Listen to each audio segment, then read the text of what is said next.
presentar al doctor Arjun Srinivasal. El doctor es médico infectólogo, director asociado de programas de prevención de infecciones asociadas a atención médica de la División de Promoción de Calidad de la Atención en los Centros para el Control y Prevención de Enfermedades, CDC. Es director fundador del programa de manejo de antibióticos de Johns Hopkins y epidemiólogo asociado del hospital. Sus responsabilidades principales incluyen supervisión y coordinación de los esfuerzos para eliminar las infecciones asociadas a atención médica y reducir la resistencia antibiótica.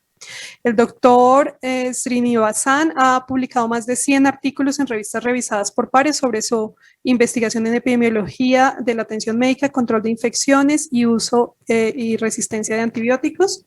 Doctor, es un gusto tenerlo con nosotros. Bienvenido y puede comenzar. Muchas gracias.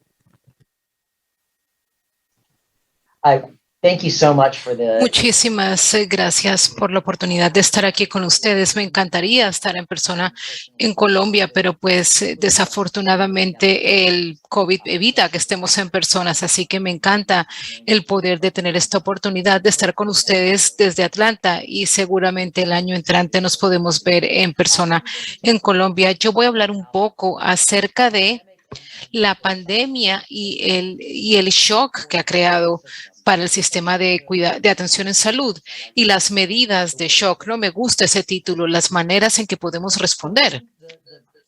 Yo creo que lo más importante que podemos hacer es pensar acerca de cómo la pandemia ha tenido un impacto en el sistema de atención en salud y voy a hablar de eso de diferentes maneras. Voy a hablar acerca de la resistencia antibiótica, voy a estar hablando del abuso de antibióticos y voy a hablar acerca de las infecciones porque la pandemia ha tenido muchas implicaciones y consecuencias para todos ellos. Entonces, primero, ¿qué ha hecho la pandemia? ¿Cuáles han sido los shocks al sistema, no? Cuando nosotros vemos esto, es importante comparar a los pacientes de COVID con aquellos pacientes que han tenido otro tipo de problemas virales para que estemos comparando grupos de pacientes que son similares en términos de los factores de riesgo. Y yo creo que lo que van a encontrar llamativo en esta comparación entre pacientes que han sido hospitalizados por influenza en el 2019, aquellos pacientes que fueron hospitalizados por COVID en el 2020, es que los pacientes con COVID tenían una mayor estadía. Estos pacientes están muy enfermos, duran en el hospital mucho más tiempo que aquellos pacientes con una enfermedad similar a la influenza. Solamente están 2 días y medio, ¿no? Y dado ese hecho de que estos pacientes están hospitalizados por tanto tiempo que aquellos pacientes con enfermedades similares a la influenza, no es sorprendente que esto ha tenido un impacto grandísimo en la resistencia antibiótica para las infecciones que vemos a nivel intrahospitalario. Y esto es una comparación que vemos que resistencia de patógenos con resistencia a los antibióticos en pacientes hospitalizados. Estos son infecciones que inician en el hospital. Estas fueron las infecciones que se desarrollaron mientras que la persona estaba ingresada en el hospital y podemos ver que tenemos en el 2019 aquellos pacientes con una enfermedad similar a la influenza que está en verde oscuro y después tenemos los pacientes de COVID que están en la parte verde clara. Para todos estos patógenos, el MRSA, podemos ver que los organismos SBL, vemos que han habido incrementos grandísimos en el 2020, ¿no? Con el COVID, muchos otros organismos son menos comunes, pero incluso podemos ver un incremento, ¿no? En cosas como CR y BRE, ¿no? Y también el COVID, de hecho, ha tenido un impacto en la resistencia, ¿no? A nivel hospitalario. Y eso es uno de los shocks, impactos, ¿no? Que ha tenido el COVID en nuestro sistema. Bueno, ¿qué pasa con los antibióticos? Aquí nosotros estamos viendo los antibióticos de manejo hospitalario. Aquí tenemos datos de 2 conjuntos de datos. Uno es es la red de seguridad del CDC que vemos en la parte izquierda, y en la parte derecha tenemos la base de datos de Premier. Estas bases de datos tienen información acerca del uso de antibióticos de hospitales en todos los Estados Unidos, y cada sistema tiene aproximadamente 700 hospitales, ¿no? Por tanto, estos son datos de más de 1,000 hospitales, y lo que nosotros podemos ver, y les estoy mostrando aquí la tasa de uso de antibióticos, el número de días de terapias, y vemos como de 2019 vemos en las barras azul claro, 2020 vemos como la pandemia, aquí podemos ver en morado oscuro, y esas líneas del mismo color nos muestra el número total de ingresos en el 2019 en morado claro y en 2020 en morado oscuro. Y lo que podemos ver es que el uso de antibióticos de pronto no cambió mucho entre la prepandemia y la pandemia. Por tanto, el uso de antibióticos en estos más de 1,000 hospitales de todos los Estados Unidos fue bastante estable entre 2019 y 2020. E incluso, aunque sí vemos una mayor caída, una gran caída en el número de admisiones en los hospitales, ese número volvió a subir pronto después. Así que las admisiones sí regresaron a los niveles del 2019 en octubre del 2020. Pero mientras que no se presentaron diferencias en el uso general de los antibióticos entre el 2019 y el 2020, sí podemos ver que hay unas diferencias muy marcadas en el uso de agentes individuales. Lo que nosotros vimos es que el uso de agentes que se utilizan más que todo para tratar neumonía adquirida en la comunidad subieron de manera impactante. Por tanto, aquí podemos ver el uso de antibióticos, tratando de ver la citromicina que se utiliza muchísimo para la neumonía adquirida en la comunidad. Y podemos ver que en lo largo de todo el periodo de la pandemia del 2020, el uso de la citromicina fue significativamente más alto en el 2020 que lo que fue en el 2019. Y vemos que los incrementos en el uso de acitromicina corresponden a las ondas de COVID. Así que podemos ver que hay incrementos en abril, donde tuvimos la primera ola de COVID y después baja, y después se incrementó en el verano cuando tuvimos esa ola de COVID el año pasado, y también podemos ver estas mismas tendencias en invierno, ¿no? El incremento que hubo en invierno, por tanto, el uso de acitromicina fue mucho más elevado durante la pandemia. Y bueno, eso también es cierto para la ceftriaxona, otro antibiótico de uso muy común para tratar neumonía adquirida en la comunidad. Y vemos exactamente la misma tendencia que nosotros vimos con la citromicina. Vemos que se dieron los incrementos siempre que vemos que se incrementa el pico, la ola de COVID. Lo que podemos ver es que aunque en general el uso de antibióticos no cambió mucho entre 2019 y 2020, el uso de algunos agentes, especialmente aquellos que se utilizan para tratar neumonía adquirida en la neumonía adquirida en la comunidad subió muchísimo. Sin embargo, nosotros no vimos grandes cambios en el uso de otros agentes, especialmente aquellos que se utilizan más que todo para tratar infecciones intrahospitalarias. Aquí vemos un ejemplo, por ejemplo, el uso de piperacillina y tazobactam, cuando vemos ver como el uso entre el 2019 y 2020 es maxi que todo lo mismo, de pronto un poquito más baja en el 2020 que lo que fue en el 2019. Así que los incrementos fue más que todo en agentes como la cetraxina y la citromicina, que no en agentes como la piperacillina o el tazobactam o la vancomicina. Bueno, ¿y qué pasa con otros tipos de antibióticos? Aquí vemos datos en pacientes ambulatorios, antibióticos para pacientes ambulatorios, y vemos el número de fórmulas de prescripciones en los Estados Unidos que fueron emitidas a partir de farmacias y que se dieron a pacientes ambulatorios. Y pueden ver que que hay una caída muy marcada en el inicio de la primera ola de la pandemia en los Estados Unidos, ¿no? Que lo vemos aquí con esta línea. Por tanto, vemos que una caída grandísima de casi 10 millones menos fórmulas de antibióticos se administraron en los Estados Unidos al inicio, ¿no?, de la pandemia del COVID. Y pueden ver que incluso a medida que empezamos a avanzar en la pandemia, esos tasas de prescripción de antibióticos estaban muy por debajo a lo que habían estado en años previos, ¿no? Casi un decremento del 30% en el 2020 comparado al 2019. Así que vemos una caída significada en la prescripción de antibióticos para pacientes ambulatorios. Casi 10 millones de prescripciones menos en nuestra práctica de pacientes ambulatorios. Y bueno, esto aquí nos está mostrando los datos de pacientes ambulatorios para el 2018 y 2019. Y vemos aquí en la parte superior y en la parte inferior nuevamente mostrando que esta caída en el número de fórmulas para pacientes ambulatorios ha sido muy prolongada durante todo el curso del 2020, ¿no? Como 10 millones menos de prescripciones comparados con el 2019 y el 2018. Caídas grandísimas. Y bueno, finalmente, ¿qué pasa con los asilos o las casas geriátricas? Aquí estamos viendo el total de prescripciones de un grupo de aproximadamente 1,000 casas para ancianos en todo el país.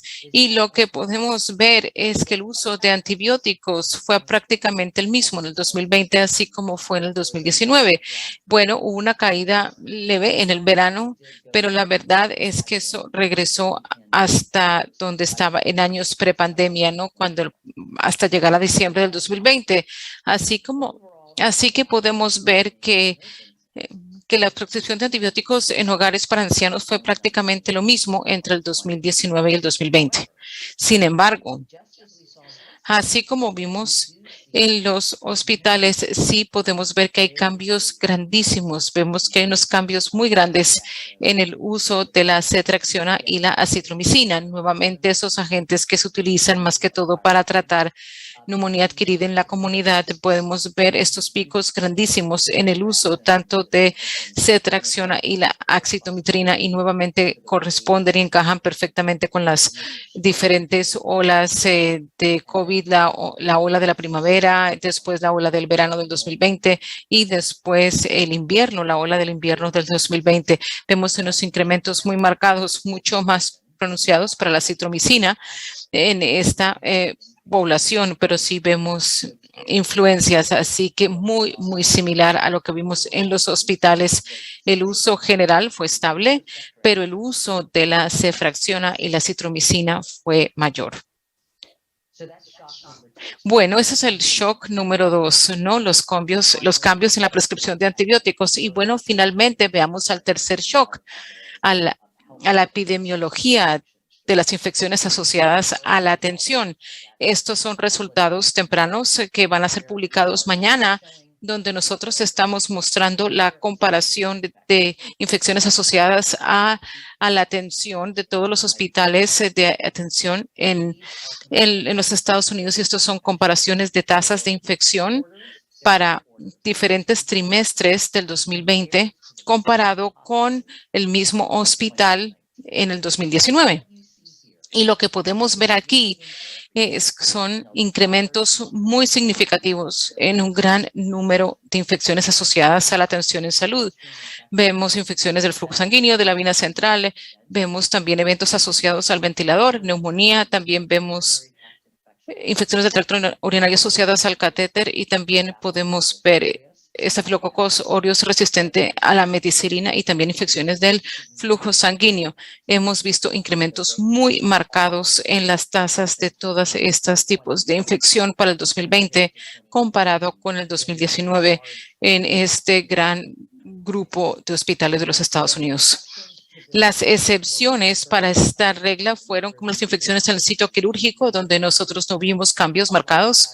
Mucho de eso, claro, refleja el hecho de que muchas cirugías o que se hicieron menos cirugías, ¿no?, durante la pandemia. Por tanto, nosotros creemos que eso puede ser parte del motivo por el cual no vimos cambios, pero sí, de hecho, vimos una reducción en, en infecciones de Clostridium difficile, ¿no?, durante la pandemia. Y podemos hablar un poquito más al final o incluso en la sección de preguntas y respuestas acerca de por qué puede ser eso. Pero eso es diferente de otros y también hay otras infecciones donde hemos visto que ha habido unos grandes incrementos. Bueno, y cuando nosotros queremos ver estos datos para tratar de comprender qué es lo que está sucediendo con las infecciones asociadas a la atención de salud, vemos que hay varias cosas que son comunes, ¿no?, a estos hallazgos que nos ayudan a poder entender qué es lo que está sucediendo. Primero que todo, estos incrementos se vieron más que todo en en hospitales muy diferentes. Esto no fue un problema, un desafío que se limitó a un hospital, un grupo muy limitado de hospitales. Hemos visto incrementos en las infecciones en casi todos los hospitales. Y también podemos verlos en los pacientes en todo el hospital. Esto no solamente son diferentes pisos, ¿no? Se dan en todo el hospital. Y bueno, muchos de los incrementos que vemos, hay un incremento muy marcado en el uso de dispositivos médicos como los catéteres en el flujo sanguíneo, catéteres urinarios. Y bueno, nosotros también vemos estos incrementos y en algunos casos podemos verlo también en ubicaciones inesperadas. Por ejemplo, en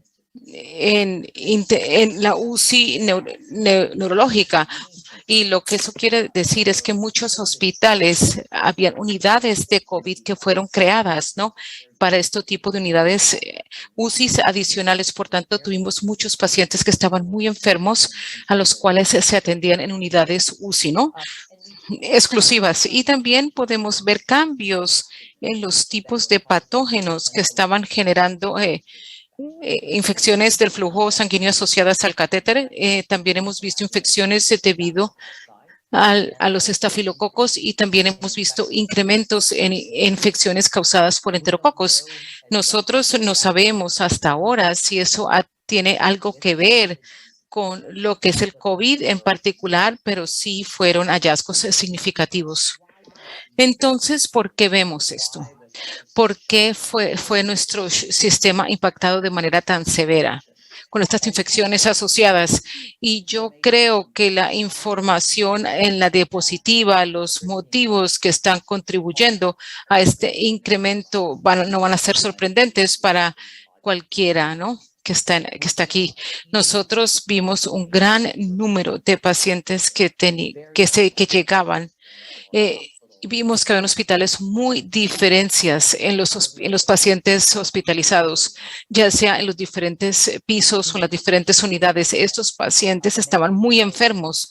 Muchos de ustedes saben que los tipos de factores que conllevan a que haya desenlaces más severos para el COVID y que generan la hospitalización son exactamente los mismos factores que incrementan el riesgo de un paciente para infecciones asociadas al cuidado en salud, que son inmunosuprimidos, condiciones subyacentes, enfermedades crónicas.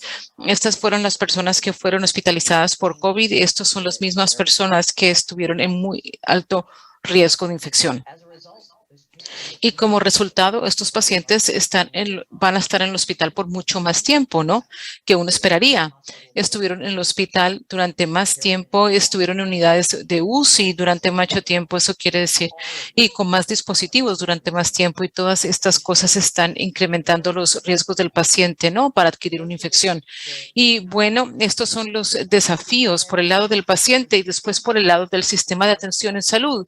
También tuvimos un gran número de desafíos. Por ejemplo, tuvimos escasez de personal. Imagínense que tienen el mismo desafío en Colombia, ¿no? No teníamos suficientes enfermeras, no teníamos suficientes doctores. Los doctores y las enfermeras y otros proveedores se enfermaron. Por tanto, ellos mismos se enfermaron de COVID y tuvieron que dejar de trabajar, lo cual reducía el número de personas, ¿no?, que podía hacerse cargo de los pacientes. Así que fue difícil porque teníamos más pacientes, pero teníamos menos médicos y enfermeras disponibles. También tuvimos escaseces grandes de equipos de protección personal. No teníamos batas, no teníamos guantes, no teníamos nada y como resultado, muchos de nuestros proveedores de atención en salud tenían que hacer prácticas que nunca recomendaríamos para poder prevenir la diseminación de la enfermedad, ¿no? Ellos, por ejemplo, utilizaban batas para más de un paciente, ¿no? Eso es lo que teníamos que hacer porque no teníamos suficientes suministros. Pero a la misma vez nosotros sabemos que si nosotros utilizamos equipos de protección personal y vamos de cuarto a cuarto a cuarto, incrementamos el riesgo de que nosotros estamos diseminando organismos, ¿no? Y bueno, finalmente, todos nuestros proveedores de atención en salud están muy cansados, están exhaustos y están desmoralizados. Han estado trabajando tan duro durante tanto tiempo y eso hace que sea difícil para ellos mantenerse bien porque están muy cansados. Y nosotros también sabemos que muchos de nuestras personas que trabajan tanto en el control de infecciones y en el manejo de antibióticos están haciendo otras cosas asociados al COVID. Por tanto, a la misma vez que nosotros teníamos todos estos desafíos en control de infecciones, tampoco teníamos la personal de control de infecciones enfocándose en control de infecciones. No teníamos el personal enfocándose en el uso de antibióticos. Y este es un estudio muy bueno que se hizo entre un grupo de hospitales donde ellos les preguntaron al programa de gestión de antibióticos cuál ha sido el impacto del COVID en su capacidad para poder ser un manejo de antibióticos, una gestión de antibióticos. Y lo que pueden ver que sin excepción, todos los hospitales dijeron que ya tuvieron una reducción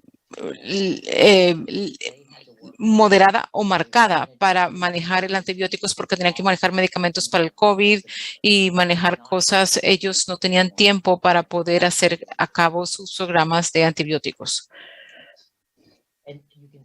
Y bueno, y podemos ver que preguntan qué es lo que está haciendo en vez de hacer sus programas de manejo de antibióticos y pueden ver que ya sea que estaban trabajando en COVID o en muchos casos los médicos y los farmacólogos tenían que estar en pisos ayudando a cuidar a los pacientes, por tanto no tenían tiempo para el control de antibióticos. Así que nuevamente este tipo de compilación de circunstancias donde nosotros necesitábamos a nuestros especialistas de control de infecciones y a nuestra persona en el manejo de antibióticos para que se enfoquen en sus operaciones normales, pero tenían que estar lidiando con el COVID.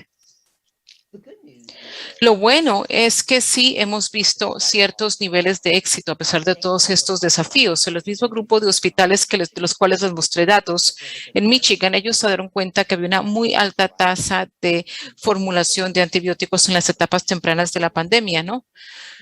Y aunque la mayoría de esos pacientes no tenían infecciones bacterianas, por tanto, ellos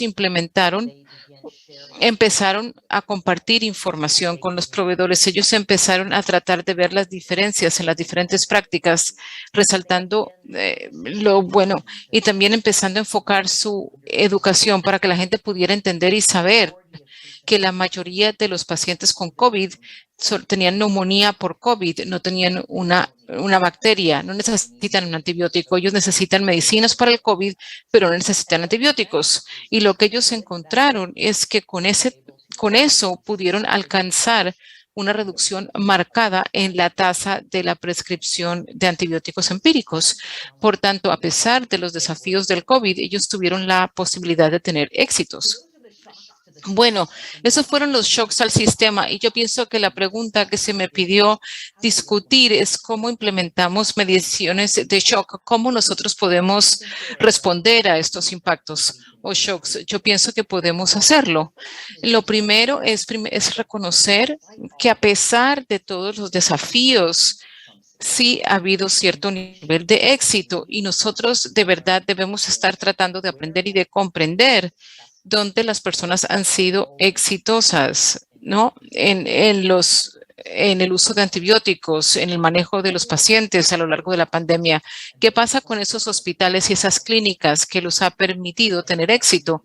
¿Y qué podemos aprender de esa experiencia? Y creo que una de las lecciones que ya estamos aprendiendo es que los lugares donde se ha tenido éxito y donde se continúa teniendo éxito son los sitios donde ellos mantienen una prioridad y un enfoque en prevenir infecciones y en mejorar el uso de antibióticos. Nosotros también sabemos que mucho del éxito que hemos tenido ha sido con el reforzar prácticas, vigilancia, monitoreo, pero estas estrategias son limitadas, pueden funcionar, pero la verdad es que se agotan, ¿no? Cuando hay mucho por hacer. Lo que eso quiere decir es que nuestros sistemas no estaban listos, estaban muy débiles, no podían soportar el impacto de una pandemia y los pacientes están sufriendo, los pacientes están adquiriendo infecciones que se pueden prevenir y el desafío acá es que nosotros no queremos tener un paciente que sobreviva el COVID simplemente para que se muera de una infección asociada a la atención en salud. Y esto es muy importante que estemos pendientes de eso y de estar actuando sobre esto porque finalmente para nuestros pacientes esto es muy importante. Yo pienso que nosotros tenemos que pensar bastante acerca de cómo podemos tener sistemas más fuertes y para poder trabajar en el manejo de antibióticos y en la prevención de infecciones cuando miramos a futuro.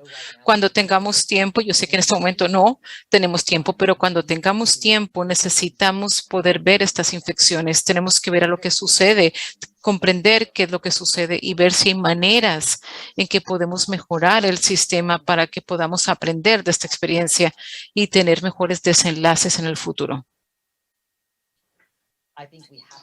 Creo que tenemos que empezar a invertir muchísimo en prevención de infecciones y en el manejo de antibióticos porque las vidas dependen de eso, las vidas dependen de nuestra capacidad de hacer estas cosas bien. Durante mucho tiempo, todos ustedes se pueden asociar a esto. Ustedes están en programas de prevención de programas, están en antibióticos. Nosotros tenemos a veces problemas y es difícil incluso durante la pandemia cuando no hay pandemia, pero de verdad tenemos que tener liderazgo, formadores de política, gente que tiene influencia, poder y dinero, sepan esto para que ellos puedan hacer inversiones en nuestra prevención de infecciones y en el manejo de antibióticos para que estos programas estén más sólidos en el futuro, para que no tengamos que sufrir los shocks de una pandemia futura. Y yo voy a dejar aquí y le voy a dar nuevamente las palabras. Ha sido maravilloso verte, Cristian. Y bueno, si tienen preguntas. Es un placer tenerlo aquí, Srinivasani. Gracias. Muchísimas gracias a nuestros tres conferencistas. Vamos a empezar en estos